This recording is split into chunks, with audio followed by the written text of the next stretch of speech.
E aí, tudo bem? Boa noite, tudo bem? Você Boa noite, tudo bem?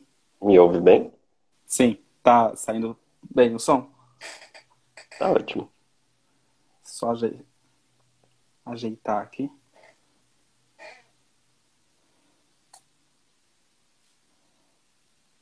Poxa, a câmera tá muito na minha cara, né?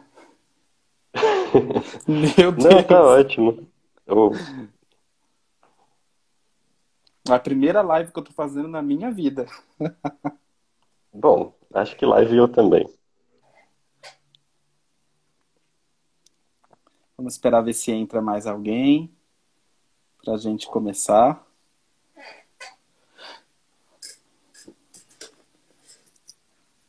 Nervoso? Não, aqui não. A celebridade é assim, né? Ai, ai. Boa noite, Cláudia.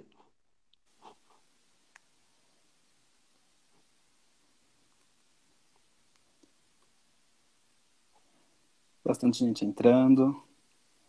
Sim,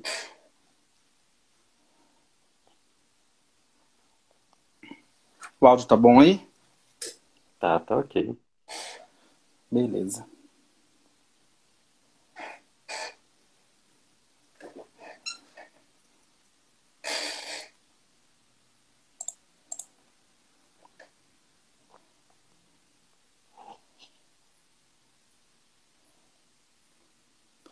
Boa noite, gente. Boa noite pra quem tá entrando. Boa noite. Boa noite a todos.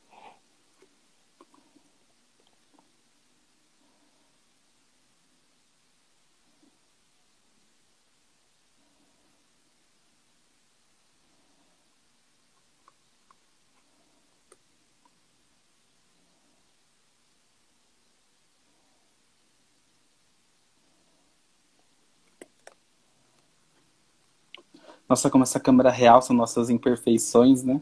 Olha isso! Jesus! Muito. Meu Deus. Ai, ai.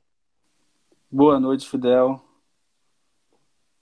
Pessoalmente, disfarça melhor do que nas câmeras. Impressionante. Sim, sim.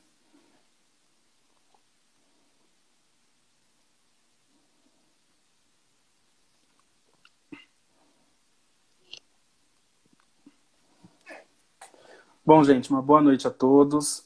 A gente está começando aqui nosso quarto dia da Semana da Enfermagem.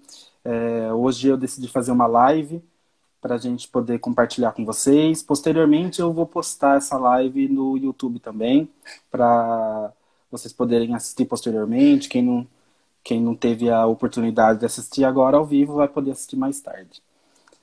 E para a live de hoje eu convidei o Jonathan Risso, ele é médico veterinário, que ele vai falar para a gente um pouco sobre os princípios básicos da zoonose. Queria que você, Jonathan, primeiro se apresentasse para os alunos, para quem está assistindo, para poder te conhecer melhor. Perfeito. Bom, como o Cláudio já disse, meu nome é Jonathan.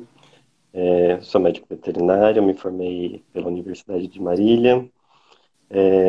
Fiz programa de aprimoramento profissional também pela Faculdade de Marília e atualmente eu sou plantonista noturno veterinário. Agradeço muito ao convite do Flávio e da Anhanguera por estar aqui hoje, me sinto honrado por estar aqui com vocês e poder falar um pouquinho aí sobre algumas zoonoses de maior importância aí pra gente ou que, querendo ou não, estão aí muito presentes na nossa atualidade, né? Por exemplo, vou falar um pouquinho de leishmaniose, que acho que vocês com certeza já tiveram bastante, ou pelo menos conteúdo, ou até mesmo um certo contato com isso. E espero poder tirar algumas dúvidas e, se possível, desmistificar algumas coisas, já que, por serem zoonoses, tem muitos mitos ao redor disso, né? Já que, como esses animaizinhos que estão muito em contato com a gente acabam por favorecer ou transmitir de alguma forma direta ou indireta, quero poder, pelo menos, favorecer que vocês tirem suas dúvidas e possam dar um melhor apoio ainda para as pessoas que vocês vão, sem dúvida nenhuma, lidar aí no dia a dia de vocês. E acho que uma questão que passa pela mente de quem está assistindo e de quem viu o tema de hoje da Semana da Enfermagem seria por que chamar um médico veterinário para falar na Semana da Enfermagem.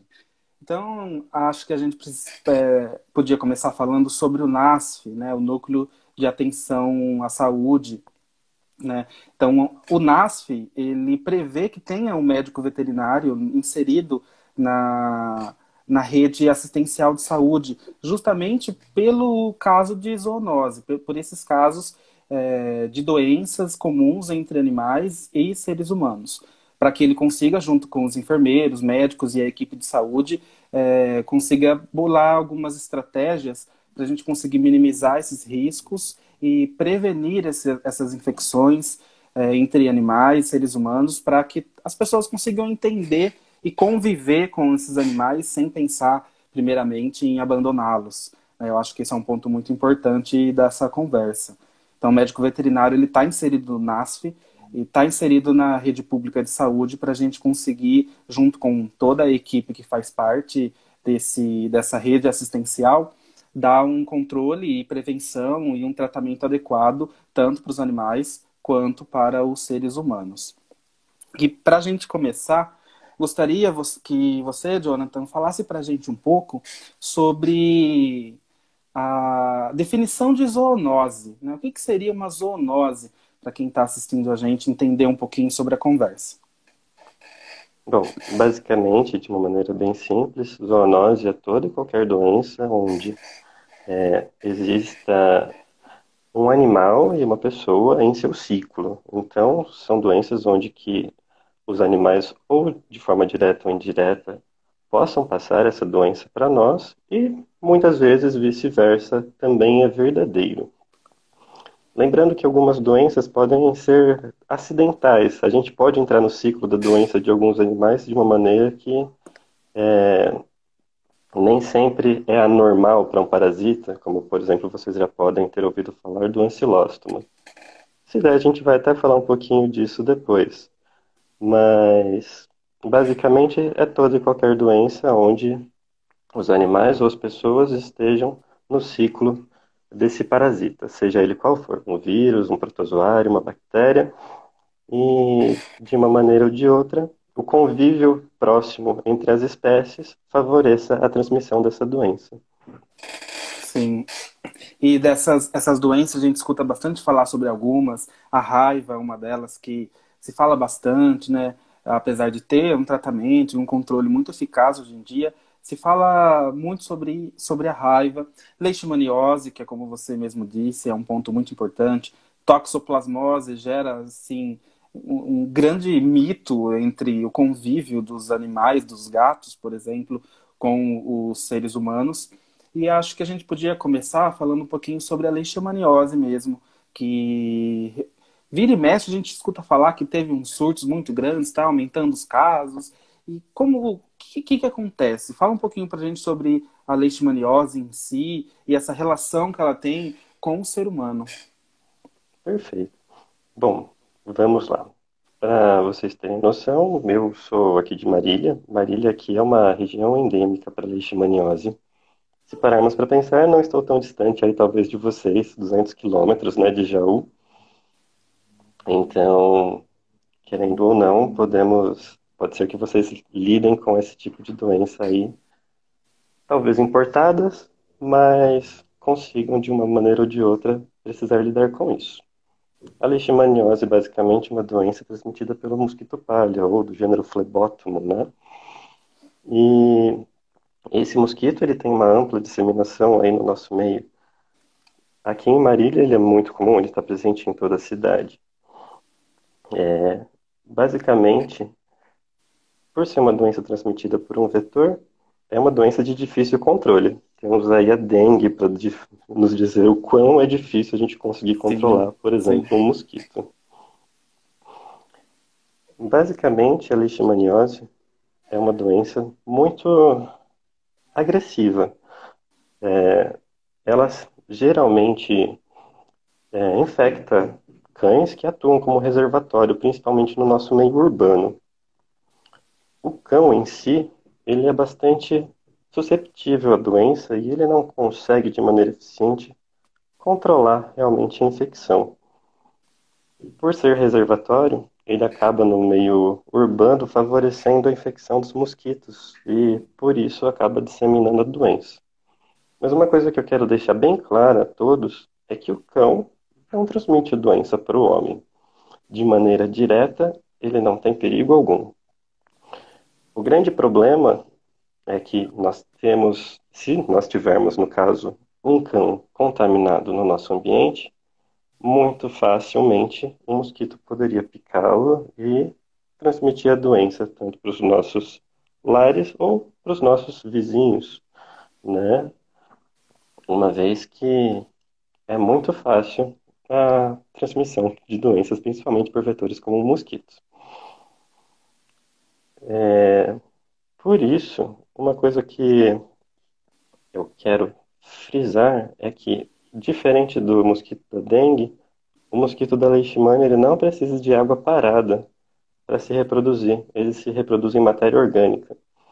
Então, áreas que tenham menor qualidade no saneamento básico, ou mesmo lugares que tenham grande quantidade de matéria orgânica, e nisso, árvores frutíferas geralmente são suficiente, suficientes, como a jabuticabeira, por exemplo, pois ela cai muita matéria orgânica no chão, para favorecer a proliferação desses mosquitos.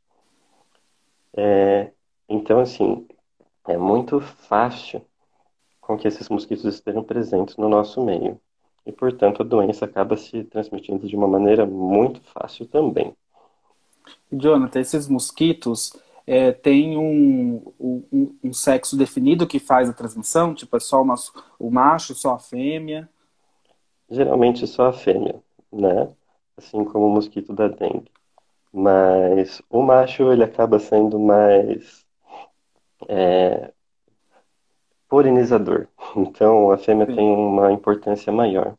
Uma outra coisa importante é que elas geralmente são mais ativas no período crepuscular, ou seja, o entardecer e muitas vezes também o amanhecer são os períodos de maior atividade para eles e é onde ocorre a maioria das infecções.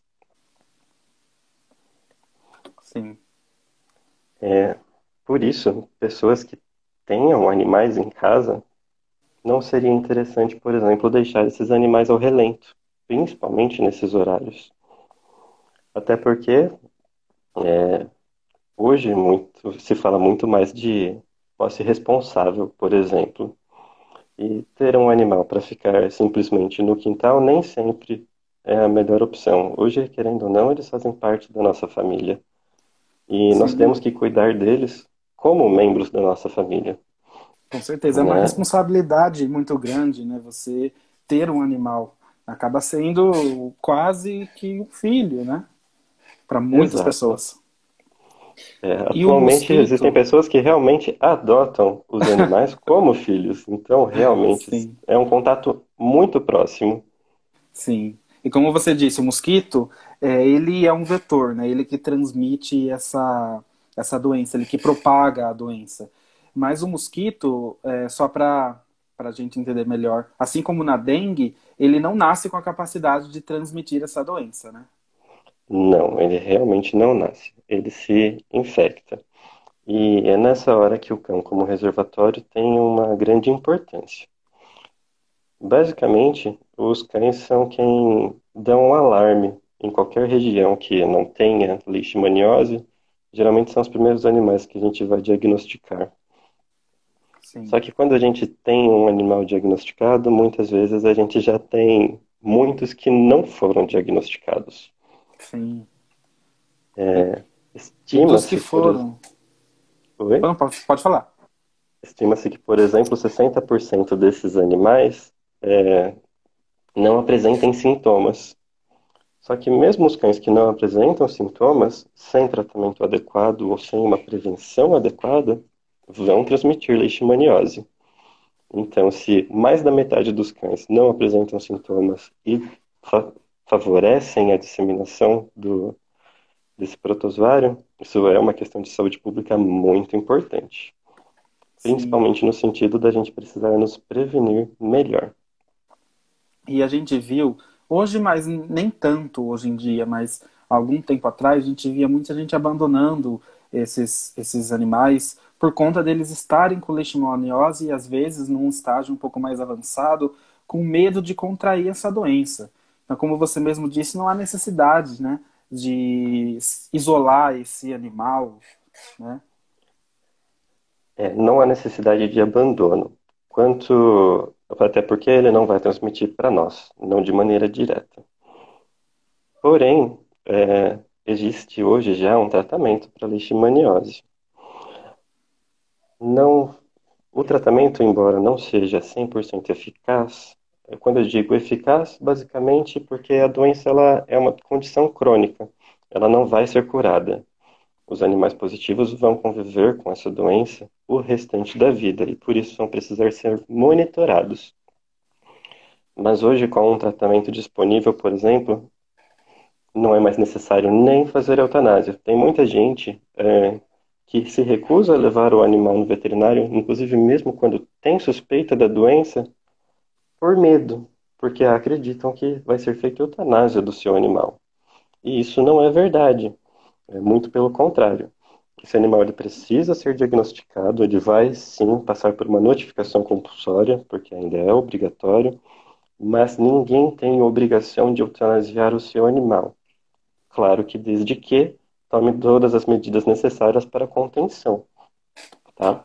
E explicando um pouquinho aqui para vocês, já que assim, todos nós aqui fazemos parte da saúde, então qualquer método ou qualquer conhecimento que nos favoreça instruir melhor nossa população é extremamente importante.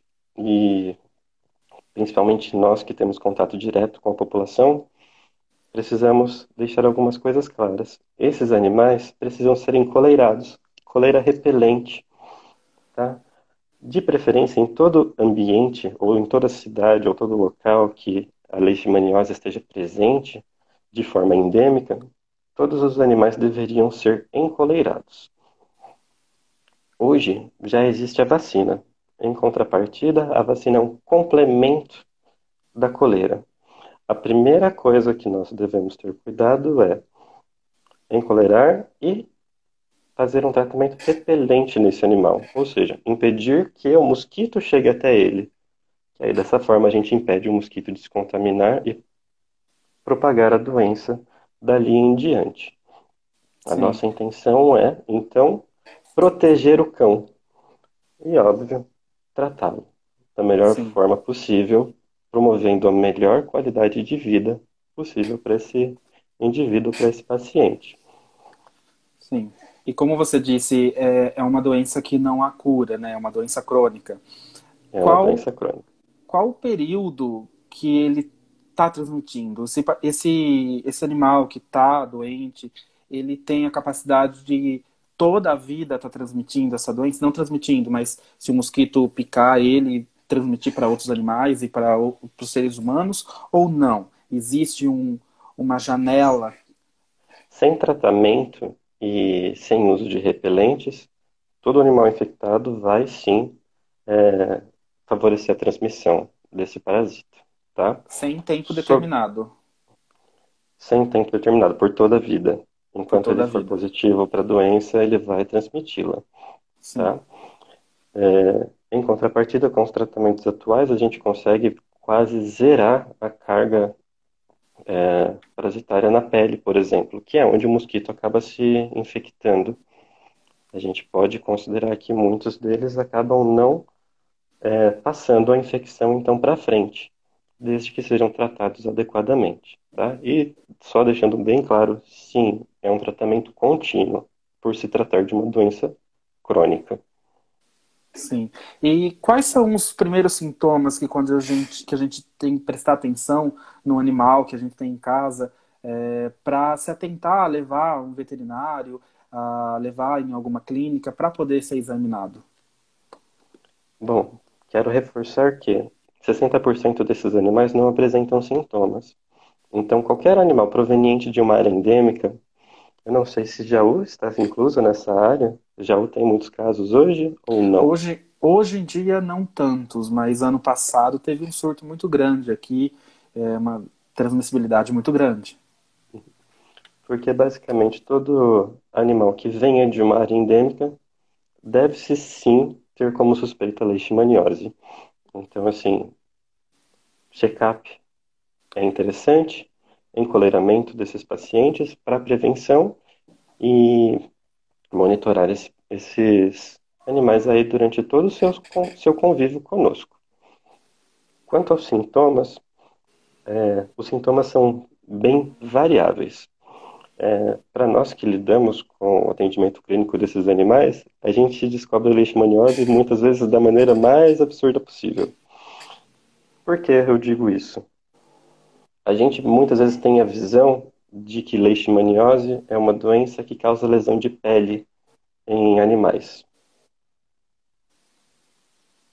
Tá me ouvindo? Tá ok?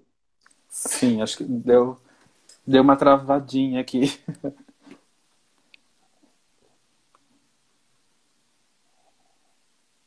Tá me ouvindo? Sim, agora eu tô ouvindo. Agora tá normal. É, tá. A gente tem muito a visão de que leishmaniose é uma doença que causa lesão de pele em animais. E muitas vezes úlceras, descamação ao redor, por todo o corpo. É muito comum alopecia periocular, lesões em junções mucocutâneas. Então, todos esses sintomas são muito característicos. Em contrapartida, muitas vezes a gente vai desconfiar de leishmaniose só em pacientes que passam por algum atendimento, que eles vão demonstrar alguma alteração laboratorial, ou que a gente vai observar que esse animal tem uma hepato, esplenomegalia, muitas vezes febre.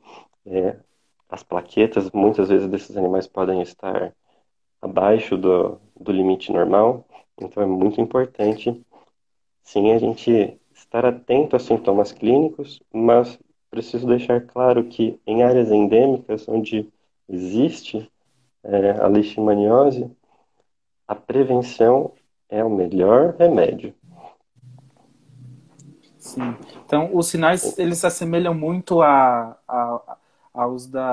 aos humanos. As lesões são bem parecidas, né? As feridas Sim, que aparecem no corpo quando é transmitido ao ser humano são bem parecidas. São lesões bem feias e às vezes muito profundas, né?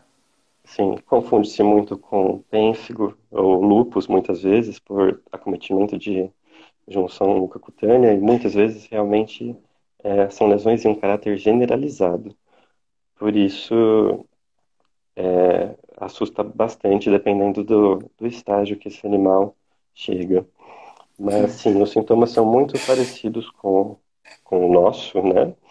E lembrando que, para nós, crianças, em especial garotos e pessoas mais velhas, são um grupo de maior risco, tá?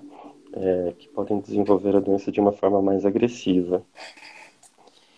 E essas lesões da leishmaniose, elas são parecidas com as da sarna? Elas podem se confundir, né? Até Sim. mesmo para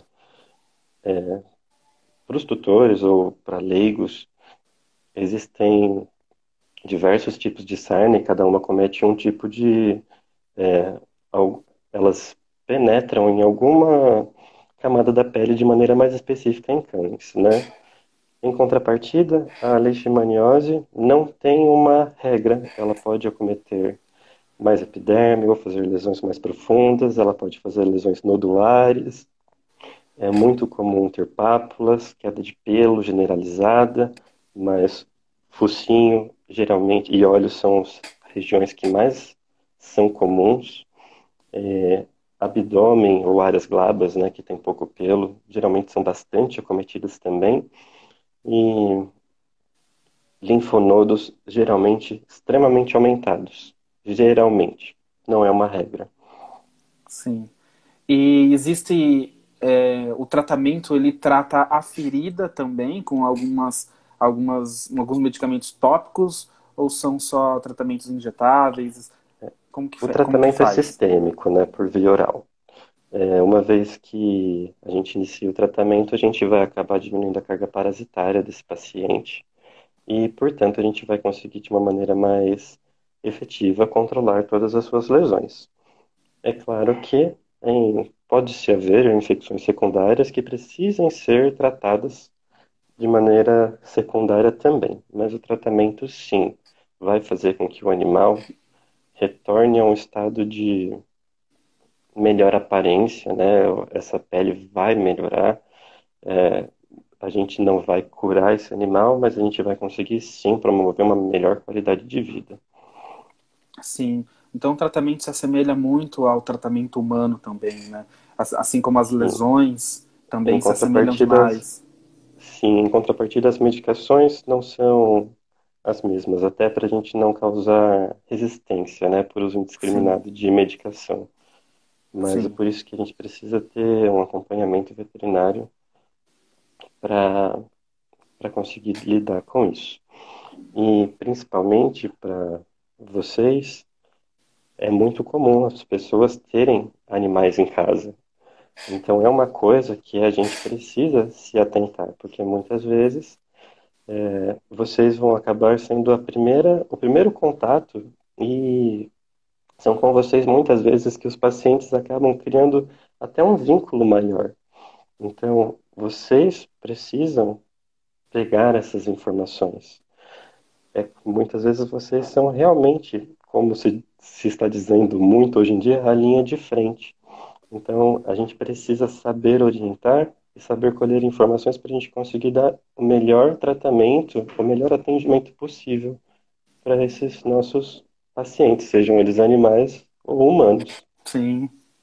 E uma dúvida que apareceu para alguns alunos, e para mim também, esse mosquito, se ele picar um ser humano que está infectado, da mesma forma ele consegue infectar outras pessoas ou até outros animais, né? Consegue. Em contrapartida, o flebótomo, ele é um mosquito que ele tem predileção por animais de sangue mais quente. No caso, cães e gatos, por exemplo. A temperatura normal de um cão e de um gato é bem diferente da nossa. A nossa, se eu Sim, não me engano, é de 36 a 37, a deles muito isso. fácil, vai de 38 a 39,3. Ou seja, é uma diferença bem grande. Sim, Ele, o mosquito ele tem essa predileção. Em contrapartida, ele pode sim picar as pessoas, mesmo com essa diferença bastante grande de temperatura. sim, sim. Mudando um pouco de leishmaniose, vamos falar um pouco sobre a toxoplasmose. Né? Bastante gente fala, se ouve muito falar sobre a toxoplasmose, alguns mitos da toxoplasmose. Né? Houve há um tempo atrás muito abandono de gatos por ter medo, das pessoas terem medo de contrair essa doença, achando que qualquer gato tem essa capacidade. Né? Eu queria que você falasse para a Exato. gente um pouco e desmistificasse um pouco essas coisas que a gente ouve falar sobre toxoplasmose.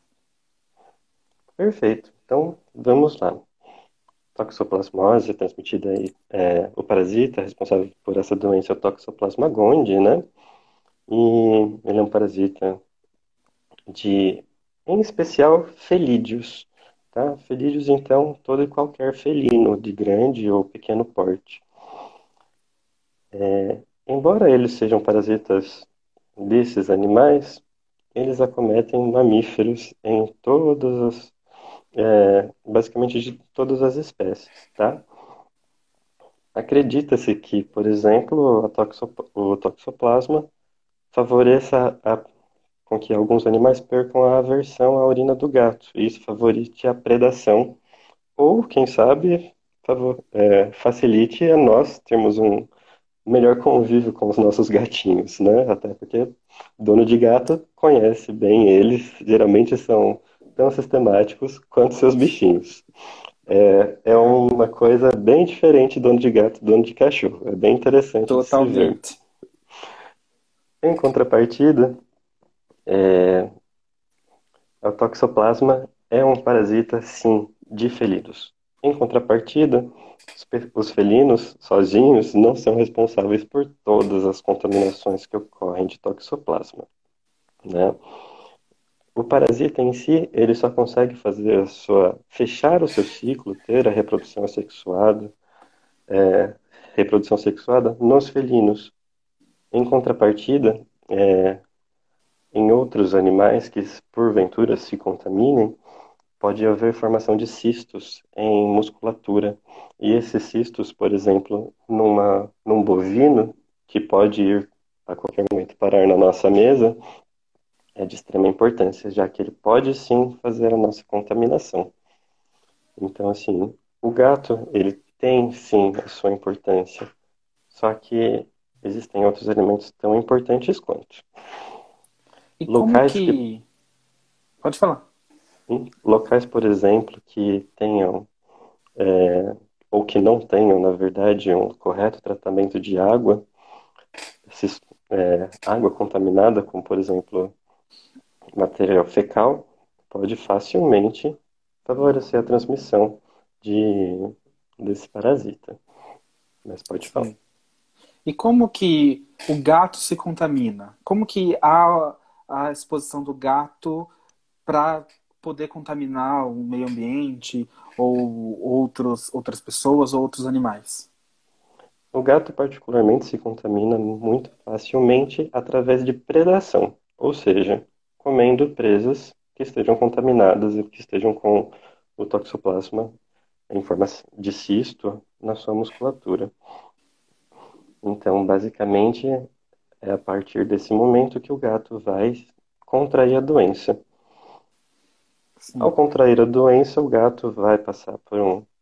Muitas vezes ele não vai apresentar sintoma, a não ser aquele que tenha alguma doença prévia ou tenha algum imunocomprometimento. Mas, geralmente, ele vai poder fazer eliminação de ovos nas fezes por geralmente aí 2 semanas. Passado esse período, esse animal ele não vai mais eliminar esses ovos nas fezes.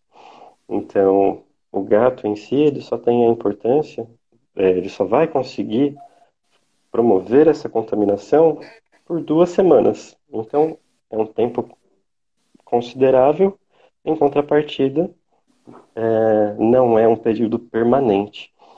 Ele só vai voltar a eliminar ovos nas fezes caso ele tenha alguma recidiva, ou por alguma queda de imunidade, ou por uma recontaminação mais intensa. Então, querendo ou não, para esses tutores que tenham gatos em casa, primeiro é interessante a gente saber se ele é positivo para a doença, né? E caso ele esteja numa fase de eliminação, tomar alguns cuidados, como manusear a caixa de areia, né? Já que essas fezes podem sim promover a infecção aí dessas pessoas. Mas basicamente, cuidados de higiene básicos, como lavar as mãos, são suficientes para cortar o ciclo desse parasita. então a gente pode dizer que o gato que fica só dentro de casa, não sai do ambiente em que ele vive, esse gato ele está isento de poder se contaminar com esse parasita. Ele está muito, muito protegido, sem dúvida. A chance de contaminação realmente é muito baixa, principalmente se esse animal comer apenas rações, por exemplo, já que muita gente ainda tem o hábito de alimentar animais com carne, muitas vezes Sim, crua. Esse esse é um animal, por ponto muito exemplo, importante. esse animal, por exemplo, não vai estar isento, né? Sim. Saber a procedência dos nossos alimentos também é um fator muito importante para que a gente consiga fazer o controle. E só relembrando, muitas grávidas, muitas vezes, são até orientadas por seus respectivos médicos a não ter contato com o gato. E isso nem sempre, aliás, isso não é necessário. A não ser que realmente este seja um animal que esteja em período de eliminação de oocistos nas fezes. Caso Ou contrário, algum gato de rua, por exemplo, que a gente não sabe, né, o histórico exato, dele, né? exato. Animais de rua realmente são um ponto que a gente precisa chegar lá. Mas qualquer animal de rua não deve ir para dentro de casa com outro, com contato com os seus animais prévios já, sem, é claro, passar por um check-up, né? Porque a gente realmente não sabe por onde esse animal passou ou que doença prévia esse animal pode ter. E isso realmente favorece tanto a infecção dos nossos animais e nossa, né? Sim, E para as grávidas, por exemplo, a melhor prevenção realmente seria não ter contato com a caixinha de areia desses animais. Mas mesmo que seja necessário, só está grávida no ambiente e é ela que vai ter que fazer a limpeza, fazer o quanto antes. É importante frisar que é, essas fezes, quando elas são, quando elas estão mais frescas, digamos assim, ela não vai promover a esporulação dos oocistos, então não vai ter perigo de contaminação. Então, a questão muitas vezes é realmente cuidado de higiene, tá? Para que ninguém realmente se contamine. Então, fazer a limpeza da caixa frequente, lavar o máximo possível e não deixar o cocô do gatinho ficar lá horas e horas, porque quando essas fezes secarem, aí realmente poderemos poderia se ter algum problema ou favorecer a infecção de uma pessoa. E para as grávidas em especial, isso é importante, porque uma vez que essa doença passa a barreira transplacentária, facilmente acomete fetos ou os bebês, né? Então, esses indivíduos realmente podem ter uma deficiência, seja mental, locomotora, surdez, visual, muito importantes. Então, é uma doença de importância, em contrapartida, tomando cuidados básicos, é facilmente controlada. E a gente vê bastante, né, essas pessoas, ONGs também que fazem isso, que saem pegando os animais na rua para levar para um abrigo. Eu acho isso uma atitude muito bonita, uma atitude admirável, mas é que nem você falou, a gente precisa ter consciência de que esse animal que está na rua, a gente não sabe a procedência. Então precisa de um suporte de todo animal que você encontra na rua, quer levar para sua casa, ir a uma clínica veterinária para você saber se a saúde dele está em ordem para não expor os seus animais e você mesmo, a sua família e quem vive com você a esse tipo de doença, né? Exato. Até porque o animal da rua, realmente, a procedência pode ser qualquer uma. A gente não sabe com o que ou com quem ele teve contato. E, mais uma vez, também serve para que vocês, principalmente como enfermeiros, também orientem as pessoas nesse sentido, porque é muitas vezes até mesmo para vocês com quem elas vão tirar esse tipo de dúvida. Sim, Então, realmente, vocês precisam ter uma noção de como esse tipo de doença se comporta e não simplesmente pedir para a pessoa se livrar do animal e a gente tem um outro problema de animais de rua que, inclusive, são um grande problema atualmente aí nas nossas áreas urbanas. Até porque sim. quanto mais animais de rua, maior a população desses animais, maior a chance deles adquirirem alguma doença e passarem para nós novamente. Com certeza. Se tornou, hoje em dia, um problema de saúde pública, né? Os animais em Exato. ruas. É um E, problema de saúde pública, sim. sim, e é difícil. Assim, é difícil, é complicado a gente resolver esse problema. Na verdade, a conscientização, né, é o melhor meio, eu acredito. Saber que quando você pega um animalzinho, você precisa cuidar desse animal. É como se fosse alguém, um membro da sua família. É um membro da sua família. Você É se um dispõe membro a da sua isso. família. Sim, você se dispõe a isso, né? E às vezes é difícil, né? A gente conseguir atingir esse grande público, da importância que isso tem e do impacto que isso causa, não só para eles, mas para a gente também, e as doenças que estão aí podendo ser transmitidas entre os dois, né? Exato. Falando um pouquinho agora sobre outro tipo de doença, queria que você falasse um pouquinho para a gente sobre a salmonelose, que Perfeito. acho que tem pessoas que já até ouviram falar, mas não entendem muito bem o que é isso, como que é o comportamento dessa doença. Explica um pouquinho para a gente. Pode deixar. Bom, basicamente existem muitas cepas de salmonela, né? Algumas são exclusivas, nossa, do homem, como a salmonela tif, muito comum de causar febre tifoide. Em Uhum. contrapartida, existem diversas outras cepas, paratif, enterítides, entre outras. E muitas dessas outras cepas têm uma importância zoonótica. Então, podem sim, a gente pode sim pegar com algum contato, seja por alimento ou contato direto com algum animal. Basicamente, muito se fala de alimentos. E quando a gente pensa em alimentos, principalmente carne e ovos, é, esses podem sim estar contaminados. Pensando especificamente nos ovos, a salmonela é uma bactéria comum do trato digestivo das galinhas, por exemplo. Fala E as salmonela, galinhas. eu penso em ovo na mesma hora. Exato. Então, por isso que muito se fala sobre o ovo mesmo. Em contrapartida, essas galinhas muitas vezes são sim tratadas durante toda a sua vida. Então, essa bacteremia delas não é algo persistente, não é uma fase de doença, porém ela existe. E deve sim ser tomado cuidado. Porém, existem alguns cuidados básicos também, que seria o cozimento adequado dos alimentos, para que você não tenha, para que você consiga matar essa bactéria e não tenha problema nenhum em comer, seja o ovo, seja a carne ou qualquer verdura, né? Já que muitas vezes, principalmente em hortas orgânicas ou aquela horta de fundo de quintal, muitas pessoas têm alguns animais e que porventura podem acabar passando por ali. Então, lavar muito bem esses alimentos e, nos que seja possível, o cozimento adequado para que realmente essa bactéria seja eliminada.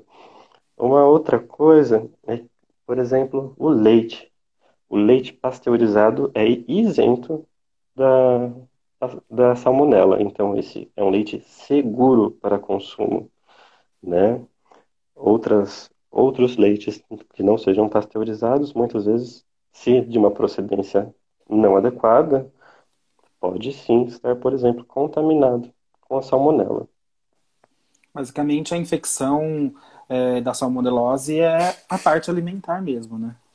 Parte alimentar, né? Então, basicamente, é uma contaminação oral,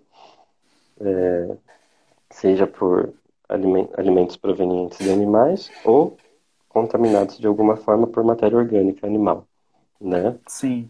Regiões, mais uma vez, que tenham deficiência de saneamento básico ou que locais que tenham muitos animais errantes, principalmente, podem favorecer a salmonela. Sim. Se alimentar, por exemplo, de um frango que você não sabe da procedência e como que o proprietário cuidou, favorece a transmissão da salmonela? Se esse frango não for adequadamente eviscerado, já que a salmonela é comum das vísceras Sim. do frango, você pode ter uma contaminação da carne desse frango. Porém, se ele for devidamente cozido, ele vai conseguir eliminar essa bactéria. Sim. O manejo Né? adequado dos alimentos previnem bastante esse tipo de infecção, né? Previnem e previnem muito. Basicamente, é questão de higiene, mais uma vez, assim como a toxoplasmose. Sim, a higiene está muito ligada a infecções parasitárias, né? Demais. Não é à toa que estamos fazendo essa live, por exemplo, hoje à distância, né? Estamos tendo Sim. um problema sanitário. Então, É um problema de, muitas vezes, higiene. A gente esquece, muitas vezes, no dia a dia, de medidas básicas, porque o simples aperto de mão pode ser suficiente para transmitir qualquer doença. Com certeza. E aí eu queria falar agora um pouquinho sobre uma prática que se fala bastante, que deve ser evitada, mas a gente sabe que acontece muitas vezes nas nossas praias, né? Sempre a gente vê nas praias algumas plaquinhas falando para não levar animais na praia, não levar seus bichinhos na praia, porque a gente tem uma doença que se chama larvas migrans cutânea, que eu acho que algumas pessoas nunca ouviram falar esse nome, mas eu acho que já ouviram falar de bicho geográfico, né? Muito provável, Muito provável, né, que a maioria das muito pessoas provável. conheçam por bicho geográfico. Queria que você falasse pra gente um pouquinho sobre essas larvas migroscutâneas e a relação que tem com os animais na praia. Perfeito. Bom, no caso, o responsável por essa infecção é o ancilóstoma, né? Ele é um verme, um nematóide, tá? E ele é um parasita de intestino de cães e gatos. E por isso a gente já começa a ter uma noção do porquê é importante a gente tomar alguns cuidados. Muitas vezes esses cães a gente não vai conseguir falar, olha, não faz cocô aí na praia. Não pode, é muito Não, difícil. Então, basicamente, principalmente lugares que tenham cães errantes, a área da praia pode ser sim um local de contaminação, por conter matéria orgânica ou fezes de cães, gatos, e por conter a condição ideal para o parasita, que seria calor e umidade, né? Então, qualquer pessoa que se aventure num local que esteja contaminado pode facilmente acabar se infectando. Por isso que é muito comum em praias, porque basicamente o ancilóstomo ele não precisa de uma ferida para conseguir adentrar a pele humana. Então, se você estiver descalço no lugar errado, você pode se infectar facilmente, ele consegue penetrar né? a pele, né? Ele consegue penetrar a pele íntegra. Sim, sim. E, em contrapartida, diferente de cães e gatos, que ele tem uma importância maior no trato gastrointestinal, já que é um parasita de intestino, nesses animais ele vai causar uma sintomatologia intestinal, como diarreia, perda de peso, enfim. Em nós, ele não consegue fechar o ciclo. Nós somos hospedeiros acidentais dele. Ou seja, ele muitas vezes ele vai conseguir penetrar na nossa pele, mas o máximo que ele vai conseguir fazer é promover uma migração contínua. Então ele vai começar a causar aquelas lesões serpenginosas na nossa pele, às vezes com pápulas também.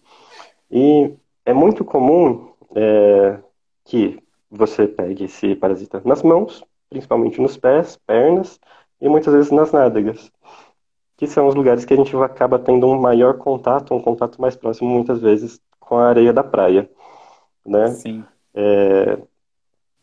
Então, basicamente depois da contaminação, o parasita vai ficar andando na pele e isso causa sim um certo desconforto, Uma irritação mas local, né? uma irritação local bastante intensa até, mas não causa grandes danos. É mais um A não ser que, prurido, eritema, né? sim, a não ser, claro, que ele esteja próximo de alguma área mais importante. Tem gente que, por exemplo, pode pegar no rosto, mas não Genitais é é tão comum? comum. As nádegas são mais comuns simplesmente por sentar na areia, Sim, mas pode vir a acontecer também. sim. E todo cão e gato, ele tem esse parasita no corpo dele ou ele se infecta? Não, eles se infectam, tá? Também por estar em contato com algum local ou indivíduo contaminado, tá?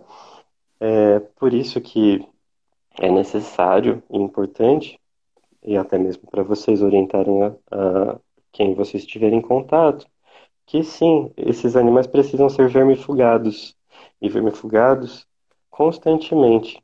Existem protocolos de vermifugação, mas o mais comum é a cada 6 meses, por exemplo.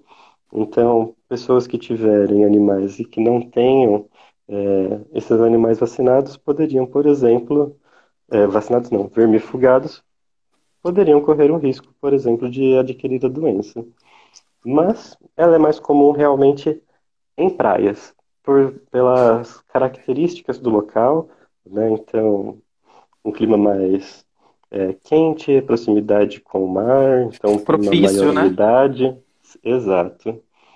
Mas não quer dizer que, por exemplo, num banco de areia ou em alguma escolinha, por exemplo, se algum animal errante contaminar esse local, uma criança, por exemplo, não possa ser contaminada. Sim.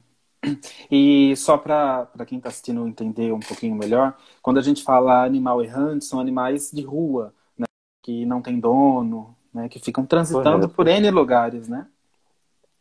E aí a gente chega num ponto que eu acho bem interessante, que se fala bastante sobre isso, né, que é a raiva, né? A transmissibilidade do animal e o ser humano frente a essa doença. Nós temos anualmente as campanhas de vacinação contra a raiva, né, que é muito eficaz no controle dessa doença nos animais e a propagação dela para os seres humanos também. Fala um pouquinho para a gente sobre a raiva. Ok. Bom, realmente, a vacinação tem um fator importantíssimo, já que a raiva é uma doença onde se fala em letalidade próxima a 100% dos casos, né? É uma Inclusive é doença grátis, né? de... Sim, exato. Então, é acessível muito facilmente a todos.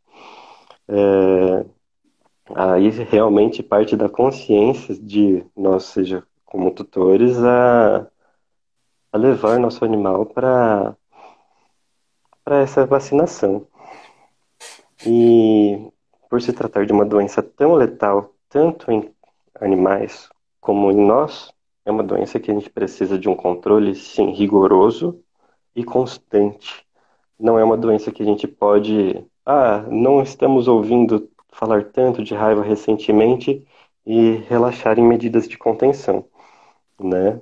Até porque, embora hoje tenhamos muito poucos ou quase nenhum caso principalmente aqui na nossa região, de raiva transmitida por cães ou gatos através da mordedura, mas não quer dizer que, por exemplo, não tenham morcegos contaminados aqui na nossa região.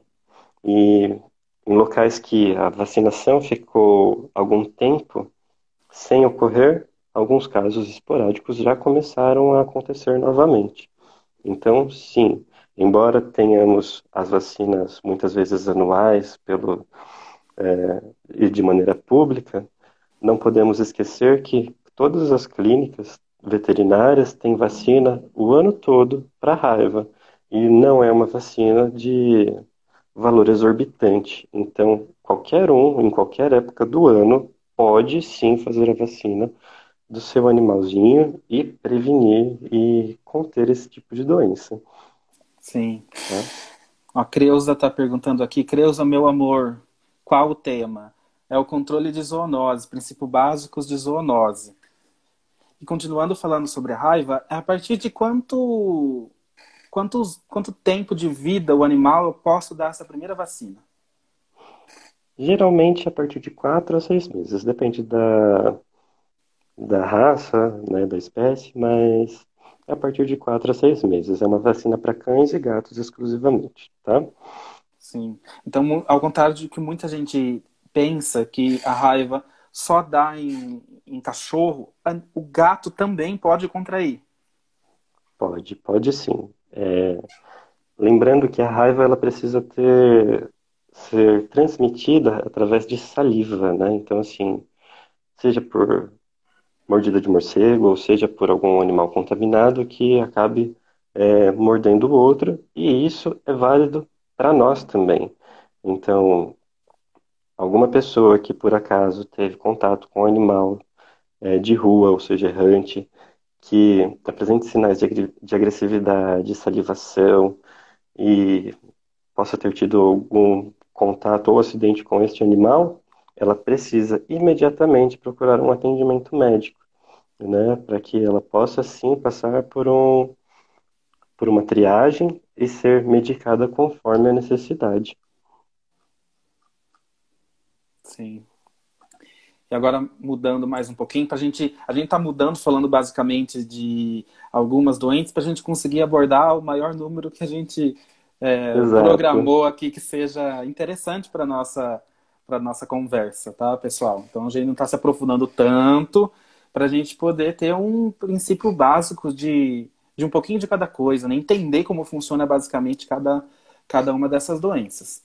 Partindo agora sobre a leptospirose. Então, houve um tempo em que teve grandes surtos de leptospirose, né, e as pessoas entraram em desespero. Hoje em dia, eu acredito, pelo menos aqui na nossa região, eu não vejo muitos casos de leptospirose.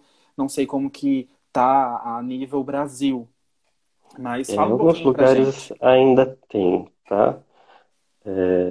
Principalmente também naqueles, mais uma vez, que tem algum problema de saneamento ou que tenham grande quantidade de animais errantes ou de rua.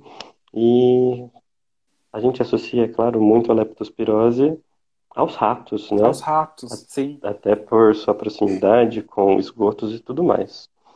E, de fato, eles são o principal disseminador aí desse tipo de doença. Em contrapartida, nós e nossos animais estamos susceptíveis, tanto nós quanto eles, tá? A adquirir a leptospirose.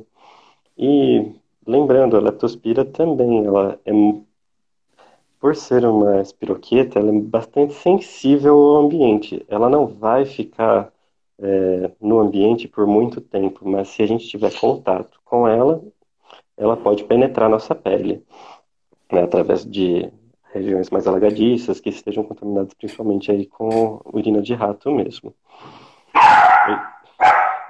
Só um minuto. acontece.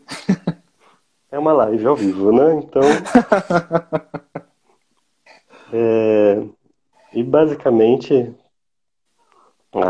regiões que tenham estejam contaminadas ou que tenham alagamentos são as principais regiões onde a gente vai ter esse tipo de contaminação. Só que, por exemplo, locais um dos últimos acidentes com leptospirose que eu tive contato foi simplesmente, se eu não me engano, foi no Paraná, próximo a uma escola, onde uma caixa d'água foi contaminada com urina de rato, por exemplo. Então, muitas pessoas acabaram aí se contaminando mesmo. Mas é uma doença que tem tratamento tanto para nós quanto para os nossos animais. E tutores, né, donos de animais que porventura têm algum animal que se contaminou com isso, extremo cuidado na hora de mexer na urina, porque a urina é sim um fator contaminante para Sim, nós, mesmo a dos nossos animais. E muitas vezes eles podem apresentar aí emagrecimento, icterícia, né? E é uma doença bastante agressiva que pode levar a uma falência hepática e até mesmo renal. Então, nos nossos animais. Então, a gente precisa estar bastante em cima e acredito que seja de uma importância tão grande quanto aí para nós, já que é uma doença bastante agressiva e que precisa de sim, tratamento imediato. sim.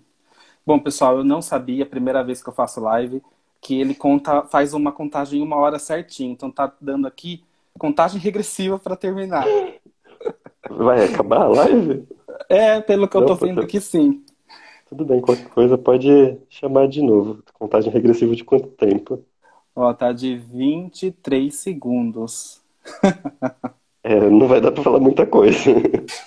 Bom, Jonathan, eu queria agradecer pelo seu tempo, queria agradecer a todo mundo que assistiu.